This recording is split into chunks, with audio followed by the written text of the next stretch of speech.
chemistry classroom, my YouTube channel Learn Chemi. So today we are going to start a new chapter from your 11th class chemistry NCERT book, and this is chemical bonding. Right. Before I proceed further in the chapter, what is a chemical bond? बहुत सारे बच्चे आप में से बोलेंगे ionic bond, covalent bond. That is type of covalent bond. Type of bond. It may be ionic or covalent. What is a covalent bond?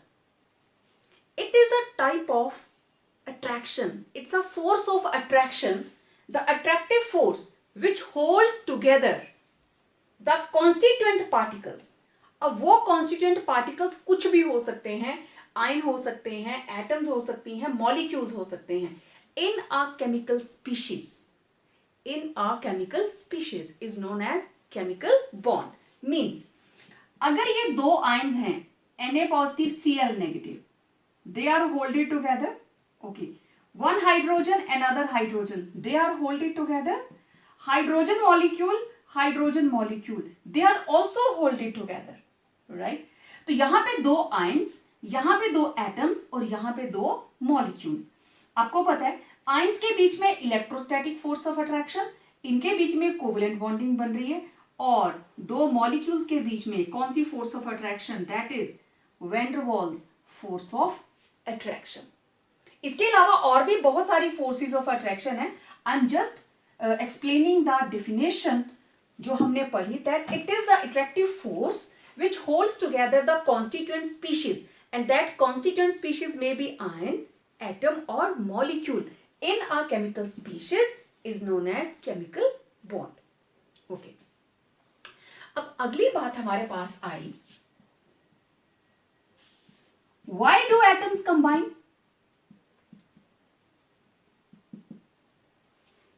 Atoms combine ही क्यों करती हैं? Why do atoms combine? Many scientists were working on this. जब हम Dalton atomic theory की बात करते हैं ना, वहां पे उसके ड्रॉबैक में ये चीज आती है. डाल्टन इतना तो बताता है कि एटम्स कंबाइन करती हैं, सिंपल रेशो में कंबाइन करती हैं, बट क्यों करती हैं? He was not aware of the fact. तो उसी चीज के ऊपर डाल्टन के जितने फॉलोअर्स थे, वन आफ्टर द अनदर, ये चीजें चलती रही कि वो क्यों कंबाइन करती हैं. And luckily in 1916 two scientists, Kozel and Lewis. These were the scientists who successfully explained the reason that why atoms combine. Okay. Now I don't need this definition anymore. अब मुझे बात करनी है why do atoms combine. Kozel and Lewis, they had worked very hard, और बहुत ज्यादा काम किया है इन्होंने कॉम्बिनेशन ऑफ एटम्स को लेके. अभी जब हम कॉम्बिनेशन स्टार्ट ही करेंगे तो लुइस से ही स्टार्ट करते हैं. छोटी क्लासेस में आपको लिखवाते हैं ना लुइस डॉट रिप्रेजेंटेशन, तो यही वो लुइस है जिसकी डॉट रिप्रेजेंटेशन आप लिखते आ रहे हो 10th क्लास से. ओके, तो question is why do atoms combine? Why do atoms combine? Kozel and Lewis, they studied many chemical compounds. Ionic, covalent, molecular, हर तरह के compounds को उन्होंने study किया. और उन्होंने क्या चीज नोटिस की? To acquire stable noble gas configuration.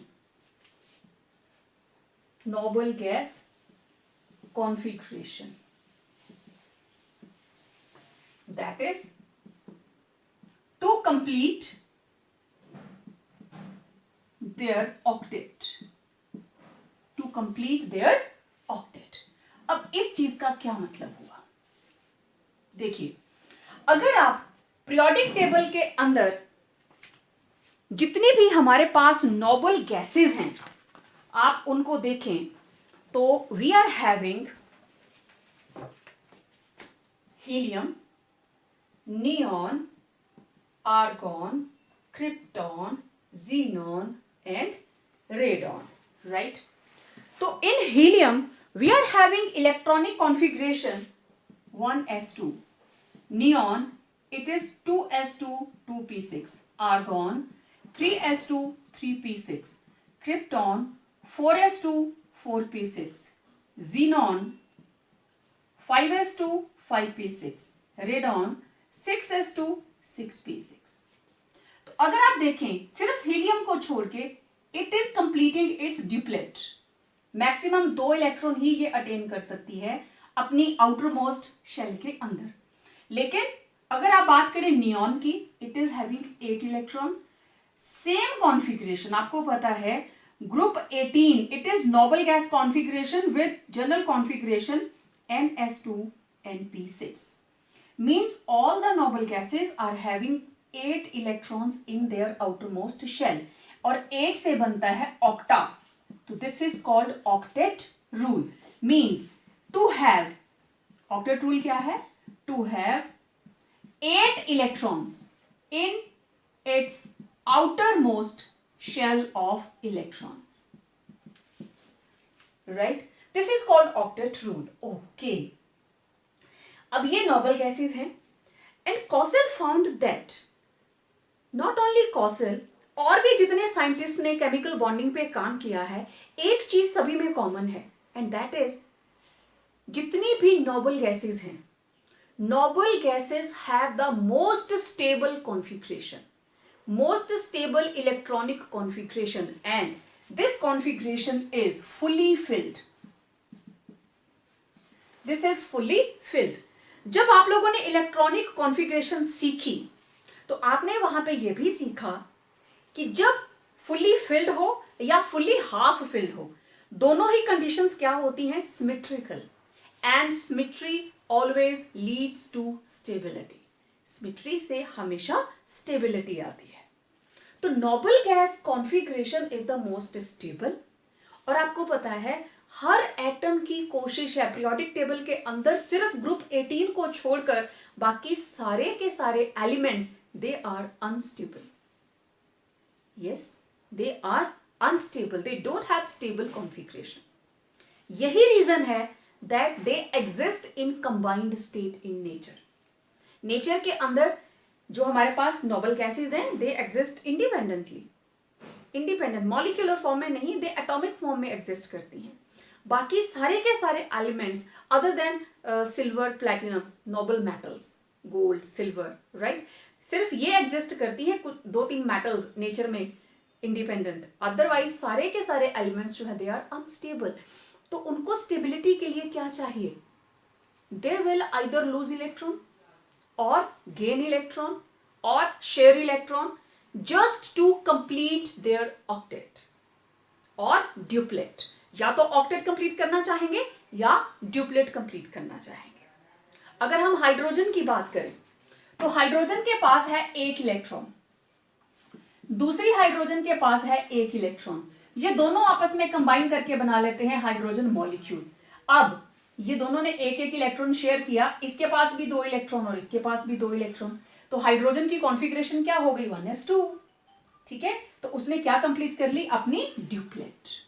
तो या तो ड्यूप्लेट कंप्लीट करेंगे या ऑक्टेट कंप्लीट करेंगे. तो पहला रीजन क्या है फॉर देयर कॉम्बिनेशन? क्योंकि जो सबसे स्टेबल हमारे पास एलिमेंट्स हैं दे आर नोबल गैसेस. तो हर मेटल की कोशिश है, हर एलिमेंट की कोशिश है, not only metals, non metals also. So I would prefer to recite element. हर एलिमेंट की टेंडेंसी है to acquire noble gas configuration either by the loss of electron और बाय गेन ऑफ इलेक्ट्रॉन. ठीक है, तो अब कौन इलेक्ट्रॉन लूज करेगा, कौन इलेक्ट्रॉन गेन करेगा? अब आपको पता है जितनी भी मेटल्स हैं, metals are electropositive, metals are electropositive and non metals these are electronegative. Means metals क्या करती हैं? They lose electron. ठीक है, they lose electron. And non metals क्या करती हैं? These gain electrons. राइट, तो either by losing or by gaining they are to attain just 8 electrons in their outermost shell of electron to complete or to obey octet rule. Okay, मैं सबसे simplest example लेती हूँ. मेरे पास metal है sodium, ठीक है. I am having sodium. Okay, sodium का atomic number 11, 1s2, 2s2, 2p6, 3s1. First shell, second shell, third shell. तो इसकी थर्ड शेल के अंदर एक ही इलेक्ट्रॉन है. ओके, इधर मैंने ले लिया क्लोराइड. क्लोराइड का atomic number 17, 1s2, 2s2, 2p6, 3s2, 3p5. First shell, second shell, third shell. इसकी फर्स्ट सबसे बाहर वाली शेल में 1 इलेक्ट्रॉन और इसकी बाहर वाली शेल में 7 इलेक्ट्रॉन. इसको रिक्वायरमेंट है 1 इलेक्ट्रॉन की, और ये अगर 1 इलेक्ट्रॉन दे देता है तो पीछे देखो क्या बन गई, 2s2, 2p6, Nobel gas configuration. तो सोडियम क्या करता है, सोडियम लूजेस 1 इलेक्ट्रॉन, -1 इलेक्ट्रॉन, और बन जाता है Na पॉजिटिव. Na पॉजिटिव की कॉन्फिगरेशन 2s2, 2p6, नियॉन. इधर हो गया क्लोरीन. ये जो इलेक्ट्रॉन यहां पे लूज हुआ, यहां पे जाके प्लस हो गया, प्लस इलेक्ट्रॉन. 1 इलेक्ट्रॉन चला गया तो क्या बन गया, it will get Cl negative और कॉन्फिगरेशन 3s2, 3p6. कौन है ये, आर्गॉन. ये कौन थी, नियॉन. होगी नोबल गैस कॉन्फिगरेशन. अब ये रहा सोडियम, ये रहा क्लोराइड, ये रहा केटाइन और ये रहा एनाइन. अब दोनों के बीच में electrostatic force of attraction, opposite charges आ गए ना दोनों के ऊपर, और दोनों आपस में कंबाइन कर जाएंगे और क्या बन जाएगा, sodium chloride and ionic compound. सिर्फ यही नहीं बनता, बहुत सारे कंपाउंड्स हैं, आयनिक हैं, कोवेलेंट हैं, उनके बारे में मैं बाद में बात करूंगी. मेरा फोकस यहां पे सिर्फ इस चीज के लिए था, that they are to attain noble gas configuration either by the loss of electron or by the gain of electron. इनका दोनों का ही जो फोकस है, that is just to attain 8 electrons, right? Okay, ये तो मैंने आयनिक कंपाउंड का example लिया. चलिए मैं एक कोवेलेंट कंपाउंड का एग्जांपल लेती हूँ. मेरे पास है नाइट्रोजन. ओके, अब नाइट्रोजन का atomic number 7, 1s2, 2s2, 2p3. First shell, second shell. Second shell के अंदर टोटल 5 इलेक्ट्रॉन्स. ओके, ये रहा एक नाइट्रोजन. तो नाइट्रोजन के पास है टोटल 5 इलेक्ट्रॉन. तो मैं ऐसे बना लू 1, 2, 3, 4, 5. नाइट्रोजन को अपनी ऑक्टेट कंप्लीट करने के लिए कितने इलेक्ट्रॉन चाहिए, 8 चाहिए ना, तो 3 चाहिए. इसको चाहिए 3 इलेक्ट्रॉन, तब नाइट्रोजन के अराउंड हो जाएंगे 8 इलेक्ट्रॉन. लेकिन 3 इलेक्ट्रॉन देंगे तब तो ये N3 नेगेटिव हो जाएगा, आयन बन जाएगा, अगेन अनस्टेबल. ओके, तो ये क्या करता है, एक नाइट्रोजन इधर, एक नाइट्रोजन इधर. ये दोनों नाइट्रोजन आपस में 3-3 इलेक्ट्रॉन शेयर कर लेते हैं. अब देखो इस सर्कल के अंदर कितनी डॉट्स हैं, 3, 3, 6 और 2, 8.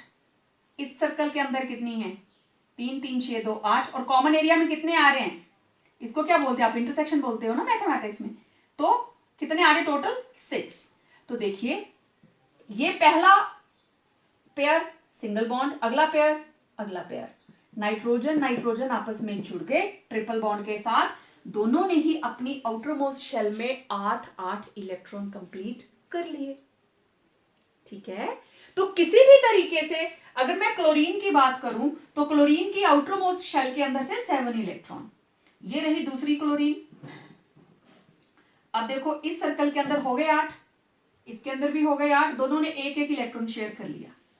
इसके पास भी 8 और इसके पास भी 8. ये कोवेलेंट बॉन्डिंग का एग्जांपल है. आगे मैं बहुत डिटेल में इसके ऊपर बात करने वाली हूं.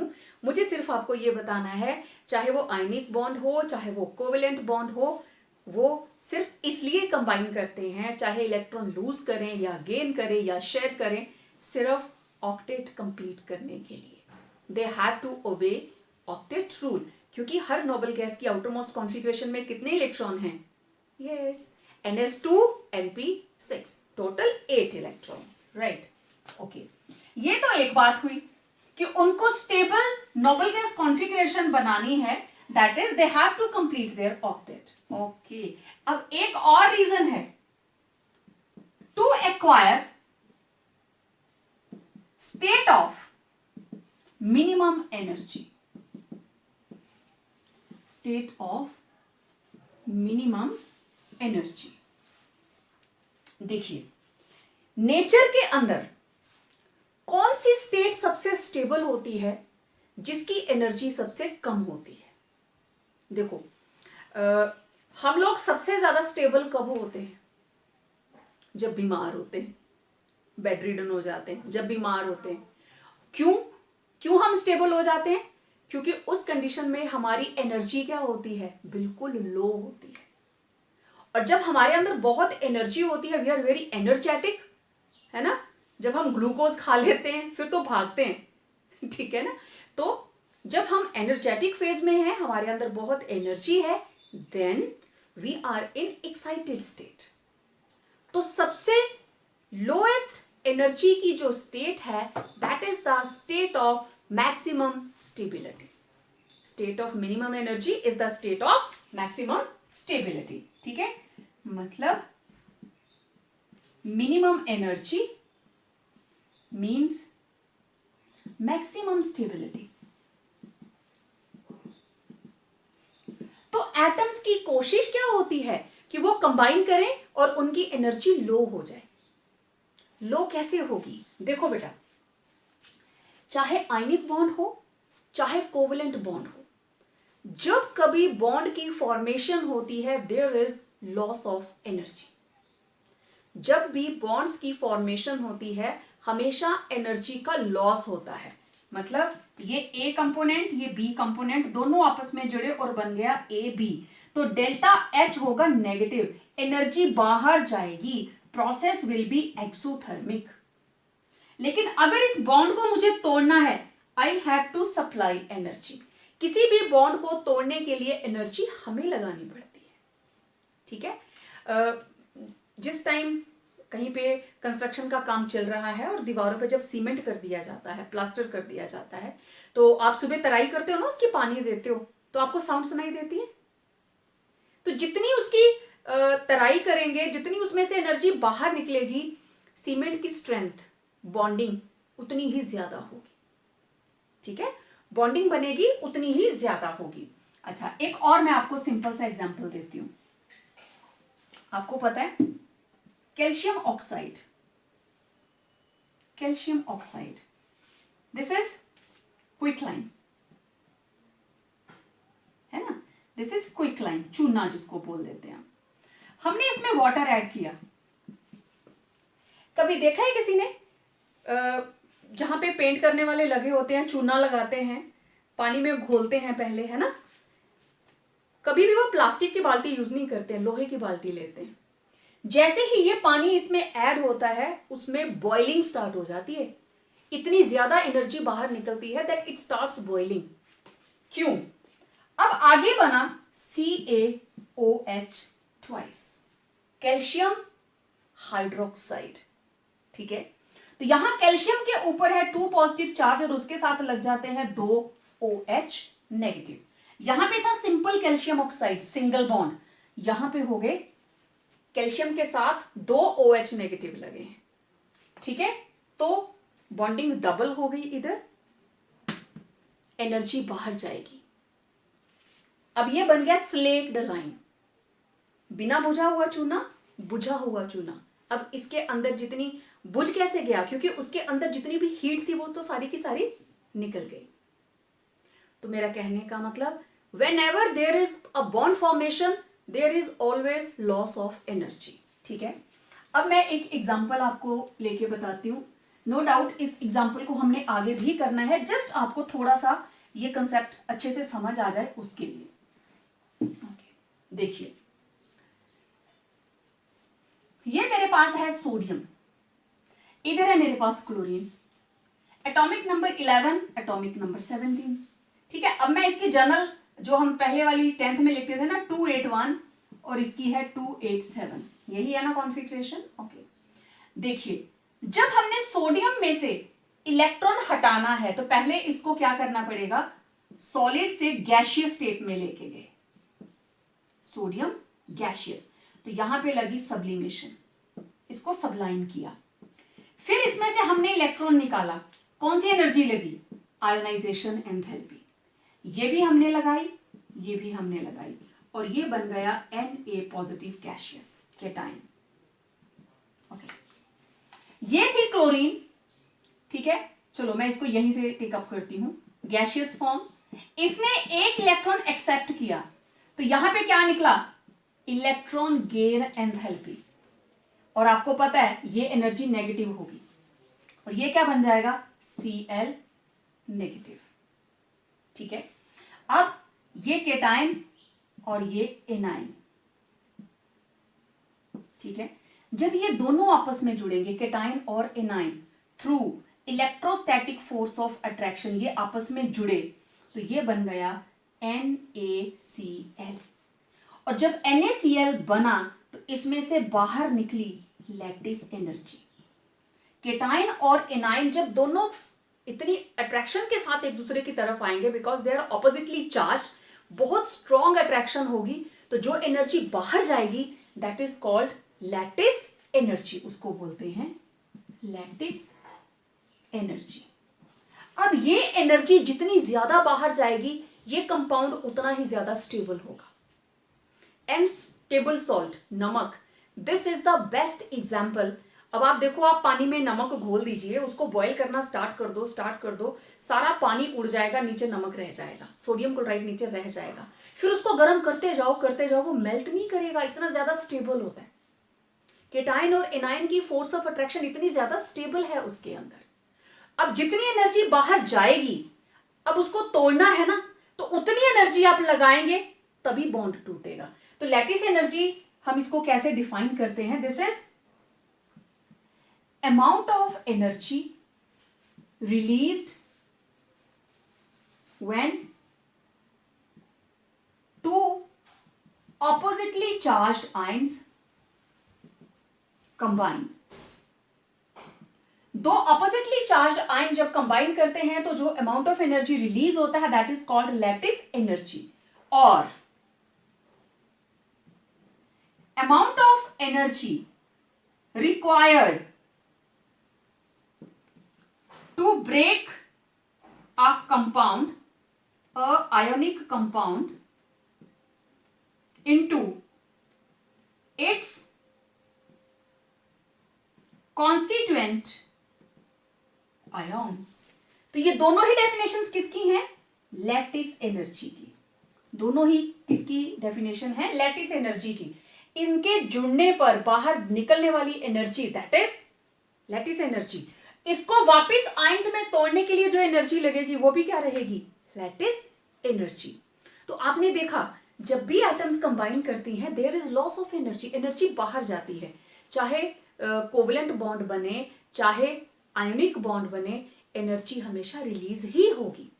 ठीक है, तो ये है दूसरा reason why do atoms combine. तो आपने क्या सीखा? एक, वो कंबाइन करती हैं in order to complete their octet, and दूसरा, they combine in order to attain a state of minimum energy and maximum stability, right? Okay, now what are Lewis dot symbols? अब ल्यूइस ने chemical bonding के process को easily understand करने के लिए, not only करने के लिए, हमें करवाने के लिए क्या किया? हर एलिमेंट की इलेक्ट्रॉन डॉट रिप्रेजेंटेशन बना दी, और उसमें वो क्या रिप्रेजेंट करता है? उसकी आउटर मोस्ट कॉन्फ़िगरेशन। क्यों? क्योंकि जब भी केमिकल बॉन्डिंग होती है पार्टिसिपेट कौन करता है? Outer most shell. चाहे इलेक्ट्रॉन देना है चाहे इलेक्ट्रॉन लेना है, participation will be of outer most shell of electrons. तो बहुत सिंपल है, जितने भी वैलेंस इलेक्ट्रॉन्स हैं, वैलेंस शेल इलेक्ट्रॉन्स, और मैं इसको ऐसे लिखूं और सिंपल करके, electrons present in valence shell. और वैलेंस शेल कौन सी होती है? Outer most shell. Outer most shell are represented as dot around the atom. This is called Lewis dot symbol. ठीक है, ओके देखो हाइड्रोजन, हाइड्रोजन का एटॉमिक नंबर 1s1। तो outer most shell of electron में कितने इलेक्ट्रॉन है 1, तो यहां मैं लिखूंगी ल्यूइस सिंबल। तो क्या बना हाइड्रोजन और हाइड्रोजन के साथ लग गई एक dot. Okay helium atomic number 2 1s2। तो आउटर मोस्ट कॉन्फिग्रेशन 1s2, तो इसका सिंबल क्या रहेगा हीलियम। हीलियम के साथ लग गए 2 electron. Okay atomic number 3 this is lithium 1s2 2s1। ये रही outer most shell of electron 2s2 1 complete हो गई, सेकेंड शेल में एक इलेक्ट्रॉन।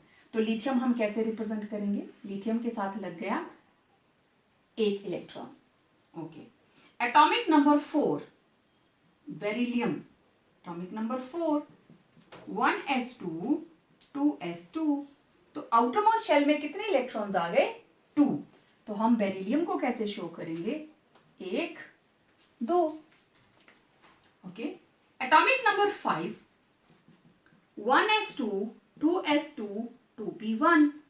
ओके तो आउटर मोस्ट शेल में कितने इलेक्ट्रॉन है 1, जी नहीं 3 हैं, क्योंकि ये रही second shell 2s2 2p1 second shell. Principal quantum number को देखना है आपने। तो टोटल कितने इलेक्ट्रॉन्स आए 3। तो आप बोरोन को कैसे रिप्रेजेंट करोगे 1 2 3। Okay atomic number 6 carbon 1s2 2s2 2p2। तो अब ये देखिए सेकेंड शेल के अंदर टोटल कितने इलेक्ट्रॉन्स हैं 4। तो कार्बन 1 2 3 4। तो कार्बन के हो गए 4 डॉट्स। तो इस तरीके से आप जितने भी एलिमेंट्स ले सकते हैं आप उनकी आउटर मोस्ट शेल को डॉट्स लगाकर रिप्रेजेंट करेंगे। ठीक है, मैं इसके बाद इधर आ रही हूं नाइट्रोजन 7। तो कॉन्फ़िगरेशन 1s2 2s2 2p3। तो ये रही outer most shell of electron. तो ल्यूइस सिंबल क्या बनेगा नाइट्रोजन के ऊपर लगेंगे 5 1 2 3 4 एंड 5। तो नाइट्रोजन को आप रिप्रेजेंट करोगे with 5 dots. Okay now oxygen atomic number 8 1s2 2s2 2p4। तो आउटर मोस्ट शेल में कितने आ गए 6 1 2 3 4 5 6। Okay fluorine atomic number 9 1s2 2s2 2p5। तो आउटर मोस्ट शेल में कितने आ गए 7। तो फ्लोरीन के अराउंड कितनी डॉट्स लगेंगी 2 2 2 और 1। टोटल कितनी हो गई 7। Okay neon atomic number 10 1s2 2s2 2p6। This is outer most shell. तो ये रहा नियॉन 2 4 6 एंड 10। तो इस तरीके से मैंने 10 एटॉमिक नंबर तक आपको ल्यूइस डॉट रिप्रेजेंटेशन बना के बता दी। अब आपका काम क्या है, आपको बनाना है ल्यूइस डॉट रिप्रेजेंटेशन। ये आपने मेरे साथ साथ बना ही ली होगी।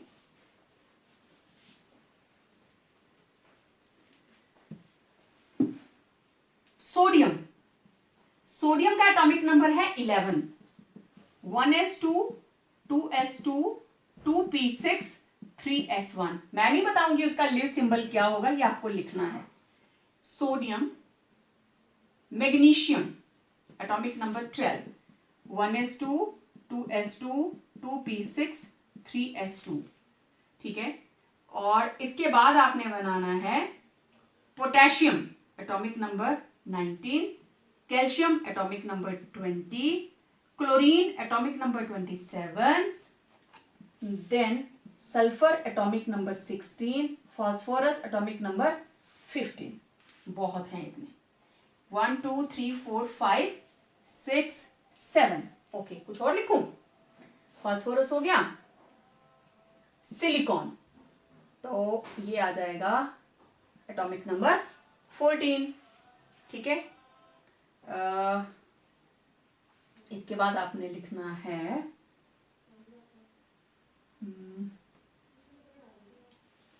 चलो इतने ही काफी। आपने इनके ल्यूइस डॉट रिप्रेजेंटेशंस बनाने हैं। ठीक है,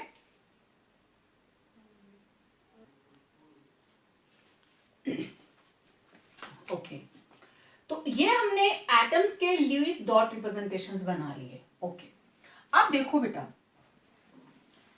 आपको किसी आयन की भी ल्यूइस डॉट रिप्रेजेंटेशन आ सकती है। ठीक है, मुझे चाहिए Lewis dot representation of Na positive. Na positive का ल्यूइस डॉट रिप्रेजेंटेशन क्या होगा? ठीक, देखो, जब ये सिंपल सोडियम है, atomic number 11, 1s2 2s2 2p6 3s1। Now this is it's outermost configuration. तो इसका सिंबल क्या लगा? सोडियम के साथ only one dot. Okay, after the loss of one electron, एक इलेक्ट्रॉन चला गया। Now it acquired Na positive plus one electron बाहर। अब Na पॉजिटिव की आउटरमोस्ट शेल क्या है? This one. अब इसकी है 2s2 2p6। तो 1 2 3 4 5 6 7 8। Na पॉजिटिव की ल्यूइस डॉट रिप्रेजेंटेशन क्या आएगी? 8, क्योंकि ये कैसे बना? After the loss of one electron. इसी तरीके से F नेगेटिव, इसका ल्यूइस डॉट रिप्रेजेंटेशन क्या होगा? आपको इतना पता है, सिंपल फ्लोरीन की कितनी थी? 7। इसने एक इलेक्ट्रॉन एक्सेप्ट किया और ये बन गया F नेगेटिव। एक इलेक्ट्रॉन और आ गया, कहां आएगा? इसके आउटरमोस्ट शेल में आया ना। ये था 2s2 2p5, अब ये हो गया 2s2 2p6। तो 2 4 6 और 8। तो इस तरीके से आप किसी भी आयन की भी ल्यूइस डॉट रिप्रेजेंटेशन लिख सकते हो। मैं एक और एग्जांपल देती हूं आपको। आपको लिखना है O2 नेगेटिव का। अब आपको सिंपल ऑक्सीजन का तो पता है क्या होता है? Oxygen 1s2 2s2 2p4, atomic number 8।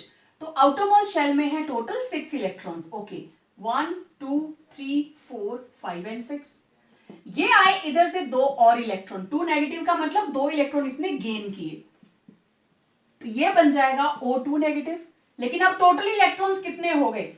2s2 2p4। अब ये क्या हो गया? 2s2 2p6, 2 electron extra 2p4। अब ये 2 इलेक्ट्रॉन इसमें ऐड होंगे तो 4 की जगह क्या हो जाएगा? 6। और इलेक्ट्रॉन्स कितने हो गए? 6 तो इसके अपने ही थे, 2 और आ गए। तो यहां पे जो डॉट्स हैं कितनी लगेंगी? 8। बात समझ में आई? आप किसी भी केटाइन की या एनाइन की डॉट रिप्रेजेंटेशन बना सकते हो। राइट, क्लियर हो गया सबको? ओके, अब देखो, मैं आपको एक बड़ा सिंपल सा तरीका बताती हूं। उसके लिए बस आपको करना क्या है? थोड़ा सा ग्रुप्स का ध्यान रखना है। देखो, ग्रुप 1, ग्रुप 1 में कौन कौन आता है भाई? Lithium, sodium, potassium, rubidium, caesium, francium. इन सभी की जर्नल कॉन्फ़िगरेशन क्या है? NS1। तो फिर इन सभी की जो हमारे पास ल्यूइस डॉट रिप्रेजेंटेशन क्या होगी? सभी के ऊपर क्या लगेगा? 1 डॉट। मतलब lithium 1 dot, sodium 1 dot, potassium 1 dot, rubidium 1 dot, caesium 1 dot, francium 1 dot. समझ आ गई सबको? तो ये सारी की सारी मेटल्स को अगर मैं M के साथ रिप्रेजेंट करूं तो मैं लिखूंगी सिंगल एक डॉट। इसके ऊपर सिर्फ एक ही डॉट लगेगी। ओके, अब देखिए second, group second. Group second में कौन कौन आया? बेरिलियम है, मैग्नीशियम है, कैल्शियम, स्ट्रोंशियम और बेरियम। रेडियम भी है but that is radio active. आपको पता है ग्रुप सेकंड की जनरल कॉन्फ़िगरेशन? NS2। तो क्वाइट ऑब्वियस इन सभी के ऊपर कितनी डॉट्स लगेंगी? 2। तो beryllium 2 dots, magnesium 2 dots, calcium 2 dots, strontium 2 dots, barium, so on. समझ आ गई सबको? ओके। अब देखते हैं ग्रुप 13।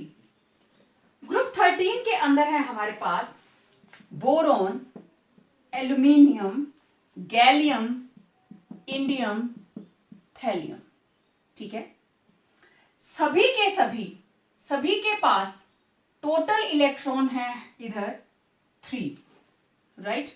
तो NS2NP1 this is their electronic configuration. तो सभी के कितने डॉट्स लगाएंगे आप? 3। फॉर एग्जाम्पल बोरोन के 3, एल्यूमिनियम के 3, गैलियम के 3 एंड सो। ठीक है, इसी तरीके से ग्रुप 14 जिसको हम बोल देते हैं कार्बन फैमिली। कार्बन फैमिली के अंदर प्रेजेंट है carbon, silicon, germanium, stannous, then lead, right? इन सभी की जनरल कॉन्फ़िगरेशन NS2NP2। तो आप इनकी आउटर मोस्ट कॉन्फ़िगरेशन जब लिखेंगे तो कितने डॉट्स लगेंगे सबके साथ? 4, है ना? कार्बन को कैसे लगाते हो आप? ऐसे 4। सिलिकॉन को भी क्या लगाओगे? 4 एंड सो ऑन। इसी तरीके से group 15 nitrogen family, nitrogen, phosphorus, then arsenic, antimony, bismuth. इनके जनरल कॉन्फ़िगरेशन NS2NP3। तो टोटल कितने हो गए? 5। तो सभी के अराउंड टोटल 5 डॉट्स लगेंगे। इसी तरीके से group 16 that is oxygen family, oxygen, sulphur, selenium, tellurium and after tellurium there is polonium. इन सभी की NS2NP4 और जो भी इसमें होंगे उनके अराउंड टोटल लग जाएंगी 6 डॉट्स। ऐसे ही group 17 fluorine, chlorine, bromine, iodine, then astatine. तो इन सभी की कॉन्फ़िगरेशन NS2NP5। तो सभी के अराउंड जितनी भी हैलोजेंस हैं, हैलोजेंस को हम X से नोट करते हैं, राइट? तो 1 2 3 4 5 6 और 7 डॉट्स लगेंगी। अब चाहे फ्लोरीन हो, क्लोरीन हो, ब्रोमीन हो, आयोडीन हो, एस्टेटीन हो, सभी के अराउंड 7 डॉट्स लगेंगी। तो इस तरीके से बेटा आप किसी को भी हर चीज को रट्टा मारने की जरूरत नहीं है। आपको पता है हर ग्रुप की कॉन्फ़िगरेशन सेम होती है। Why they are placed in the same group? Because they are having similar electronic configuration. ठीक है, तो आप लिथियम, सोडियम, पोटेशियम, रुबिडियम, क्योंकि हर बार हमें कॉन्फ़िगरेशन याद नहीं भी रहती है, एटॉमिक नंबर याद नहीं भी रहता है, लेकिन अगर आपको ग्रुप याद है, ये किसके ग्रुप का मेंबर है, तो आप आसानी से पता लगा सकते हैं कि इसकी आउटर मोस्ट शेल के अंदर मुझे कितने डॉट्स लगाने हैं, राइट? चलिए, अब जितना सा हमने पढ़ा है ना, why do atoms combine, let's revise it, have a quick revision with this animation. बच्चों, नेचर के अंदर कोई भी सिस्टम जिसकी एनर्जी ज़्यादा है वो कम स्टेबल रहता है। मीन्स जिस सिस्टम की एनर्जी कम है that will be more stable, right? तो every system tends to attain stability by losing energy. So, how do atoms attain the lowest energy and tend to be in a stable state? Let's find out. Nature में सबसे simple हमारे पास reaction है photosynthesis. Carbon dioxide combines with water to form carbohydrates and liberate oxygen. Okay, see a lead pencil. तो atom, it is the smallest particle that take parts in chemical reaction. ठीक है, और most of the elements they exist in combined state in the form of molecules. Periodic table के अंदर अगर हम देखें तो सिर्फ नोबल गैसेस का ग्रुप ही एक ऐसा ग्रुप है जो सबसे ज़्यादा स्टेबल है, and it is having how many electrons? 2 और 8. तो नोबल गैसेस को छोड़कर बाकी जितने भी एलिमेंट्स हैं they are having less electrons than noble gases. So they are having more energy, so they are less stable. They combine to form molecule. So atoms attain stability by the formation of molecule. तो bond formation lowers the energy of combining atoms, क्योंकि जब भी bond बनता है energy हमेशा loose होती है, energy हमेशा बाहर जाती है, एनर्जी इज रिलीज्ड. ओके, ना कॉसेल एंड ल्यूइस, मैंने आपको बताया था कॉसेल एंड ल्यूइस, इन दोनों ने केमिकल बॉन्ड फॉर्मेशन के ऊपर बहुत काम किया है. ठीक है, एंड दे फाउंड कि जितनी भी हमारे पास नोबल गैसेज हैं, they are having 8 electrons in their outermost shell, means they have complete octet except helium, it is having only 2 electrons क्योंकि उसके पास एक ही shell है. ठीक है, so they are having 2 or 8. तो देखो, that is why they exist independently, क्योंकि 8 ही electron है. उसके अलावा बाकी आप कोई भी एलिमेंट्स ले लीजिए, उनमें 1 से लेके 7 तक इलेक्ट्रॉन्स आएंगे. ठीक है, जितने भी ग्रुप्स हैं. तो फिर ये क्या करते हैं, 8 इलेक्ट्रॉन पूरे करने के लिए ये कंबाइन करते हैं दूसरी एटम्स के साथ. मैंने आपको हाइड्रोजन का एग्जांपल दिया था. तो हाइड्रोजन सिंगल बॉन्ड बनाता है और ऑक्सीजन से एक इलेक्ट्रॉन शेयर कर लेता है, दूसरे के साथ भी शेयर कर लेता है. ठीक है, तो कॉसेल एंड ल्यूइस, इन्होंने इन्हीं चीज़ों को स्टडी करके केमिकल बॉन्डिंग के लिए कुछ गाइडलाइंस दी, कुछ रूल्स बनाए. ठीक है, तो इनके हिसाब से जो इलेक्ट्रॉनिक थ्योरी है ऑफ वैलेंस और थ्योरी ऑफ केमिकल बॉन्डिंग, कि किस तरीके से वैलेंसी को देखकर हम बता सकते हैं कि केमिकल बॉन्डिंग कैसी होगी. सो अकॉर्डिंग टू देम, हर एटम की कोशिश होती है अपनी ऑक्टेट को कंप्लीट करना, मींस वैलेंस शेल के अंदर 8 इलेक्ट्रॉन करना, चाहे इलेक्ट्रॉन लूज करे या इलेक्ट्रॉन गेन. तो ये अगर आप एग्जाम्पल देखें सोडियम और क्लोराइड की, सोडियम के पास एक एक्स्ट्रा इलेक्ट्रॉन है और क्लोरीन के पास 7 इलेक्ट्रॉन्स हैं. तो अगर हम वैलेंस शेल छोड़ दें तो ये जो ब्लिंक कर रहे हैं, this is called kernel. Atom का वो हिस्सा आउटर मोस्ट शेल को छोड़कर, दैट इज कैनल. और जितने भी वैलेंस शेल में इलेक्ट्रॉन्स हैं, they are represented by dot and this is called Lewis symbol. हमने काफ़ी सारी प्रैक्टिस की है इसकी और आपको मैंने होमवर्क भी दिया है इसका. तो जितने भी वैलेंस शेल के अंदर इलेक्ट्रॉन्स होंगे, that is called Lewis symbol. जैसे लिथियम में 1 था, बेरिलियम में 2 हैं, बोरोन में 3, carbon 4, nitrogen 5, oxygen 6, fluorine 7 and neon 8. तो दीज आर ल्यूइस सिंबल्स. और हाँ, साथ ही साथ ये क्या है, वैलेंस इलेक्ट्रॉन्स, उसी को तो डॉट लगाते हैं ना हम. तो ये अलग अलग ग्रुप में मेंबर्स हैं, आप देख सकते हो. यहाँ तक नंबर ऑफ वैलेंस इलेक्ट्रॉन वो उसकी वैलेंसी, लेकिन जब वो 4 को क्रॉस कर गया तो वैलेंसी किसके बराबर आती है, आपको पता है, 8 माइनस जितने नंबर ऑफ वैलेंस इलेक्ट्रॉन्स हैं. Well, I hope you people enjoyed the lecture, and now next video के अंदर हम different type of chemical bondings के बारे में बात करेंगे और उनको डिटेल में पढ़ेंगे. ठीक है, तो इस वीडियो को लाइक कीजिए, शेयर कीजिए और चैनल को सब्सक्राइब कीजिए, सो दैट आप जब चाहे वीडियो को देख सकें. तो जब तक हम नेक्स्ट वीडियो लेकर आपसे मिलें, till then stay home, stay safe.